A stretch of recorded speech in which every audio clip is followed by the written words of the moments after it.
আমি পাসওয়ার্ডের সময় জানছি যে তাদের সাথে একটা গুড রিলেশন। এবং তখন বন্ধু হিসেবে তোমার কি পরামর্শ ছিল?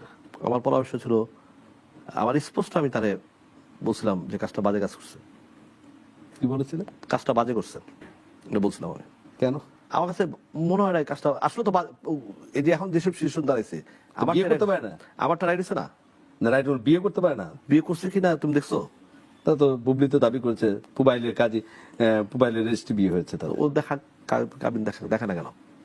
সাকিব তো অস্বীকার করেনি যে বিয়ে করেনি। আমার কাছে অস্বীকার করছে, আমার কাছে তো অস্বীকার করছে, তো ওটা ব্যাপার না। এই জন্য কি তুমি দাবি করেছো যে সাকিব বুবলি বিয়ে হয়নি? আমি তো প্রথম দিনই বলছি, একতরের মধ্যে আমাকে নিজে সাকিব নিজে বলছে, একবার না 100 বার বলছে আমারে।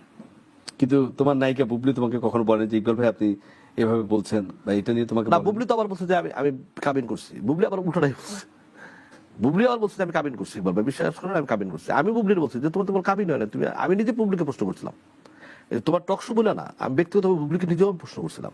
বুবলি বলছে না ভাই আমার কাবিন হয়েছে, আমার বাসাটা। সাকিব বলছে যে না আমার হয় নাই।